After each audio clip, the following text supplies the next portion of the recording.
All right, so this is basically my personal rig. It's been years in the making, but I think I've got it to a point where I'm pretty happy with it. So, you know, basically it is an RKS 04 chassis underneath all this gear. So, you know, we've played a lot with butt kickers. I've had the small mini concerts and different various positioning of the butt kickers. So, you know, I've gone for the butt kicker advances on each of the corners of the rig.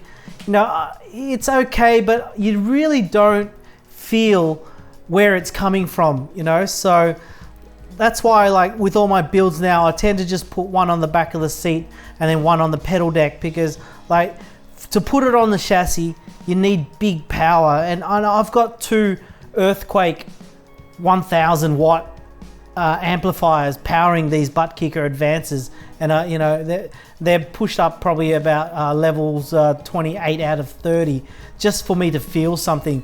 So don't really recommend the corner setup, because it costs so much money, and you get the same effect with two minis on a pedal deck and the seat, you know. So coming from the RKS 04, got my SimiCube 2 Pro connected to a Cube Controls GTX wheel that has the dash on it, and of course the HRS quick release system, which is a beautiful piece of artwork there with a HRS mount. So shout out to Brett, and he makes pretty good gear. Next I've got my Jinx sequential shifter, which I hardly drive the V8 supercar. I'm not a big mad Aussie enough to be able to handle that car, actually, but it does look cool, and you know, it's quite fun jamming cars into gear, and it's an awesome bit of kit that Simon makes. Moving along is my the twin air systems. Really keeps you cool, but I've added now a third one that comes out into the back of the seat. So you've got two ports on the front, and then you've got one port coming directly into the back to cool my back up, so we don't leave racing sessions in a big sweat mark. Next we've got the button box here. Nick made that. He's in Canada. It's a Ferrari 488 replica button box. Really cool, you know, really nicely done. Lots of buttons and switches for me to play with, knobs, and yeah, more knobs and things that I know what to do with, really. And these SimTag pedals I tried at Sim Racing Expo 2018.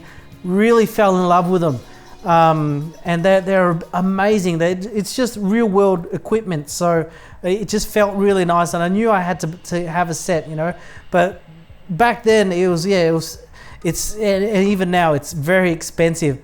That's why we do the Velasquez Engineering Tilton pedals, which are very similar product but $1,000 less. So then you've got my 49-inch Samsung in the middle, and coupled with the two 27s on the side, which, you know, the side monitors really just add that sense of speed and gives me more vision. You know, like the 49 alone, I just don't feel that that's enough. But having the two 27s on the side really does help. Not all games work with it that good, so I've yet to get Assetto Corsa Competizione to work well on it, but everything else seems to be okay with that setup. Next is the whole thing's sitting on a Surge platform that Racecraft we designed ourselves. So that has the actuator, the linear actuator on the rails that moves you backwards and forwards under braking and acceleration. And then on top of that, on each corner, we've got the four PRS 200 actuators, then sitting on the traction loss platform at the bottom. That swings you sideways, and it's pretty cool feeling when you're coming back into really it's really scary moments. Second, like I've gone through a lot of seats as well. You know, I've had, first of all, like a replica seat from China, which was cool. I got it personally made out of the Alcantara, and it was really good. But then I wanted something more. I wanted to feel more realistic, so I ended up buying a Sparco. The Sparco Circuit 2 is a fantastic seat, but I just didn't feel, the cushions were a bit soft, and it didn't really feel nice. And then one of my customers, Brock, he said, "Hey John, what do you think? Can you get me the Race Tech seat?" And I looked it up and go, "Wow, that looks pretty cool." And he wanted one for his rig, so I said, "You know what? I'm not bringing one over. I'm bringing two over. I'll take one as well." And yeah, love it. The Race Tech seat is so comfortable. It's got really good support, and it really just, the positioning of it just really makes me feel like I'm in a proper race car. And then I've got the Sparco endurance harnesses, which are super quick release. They're 6 point, really holds me in there. So with the surge, it really tightens up and pulls me up, pulls against me, so I know that I'm braking. And having these quick release handles really make it easy to get in and out of and adjust it to other people as well. So sitting in my machine, it's just, really brings a smile to my face. The positioning is perfect for me. Pedals feel awesome.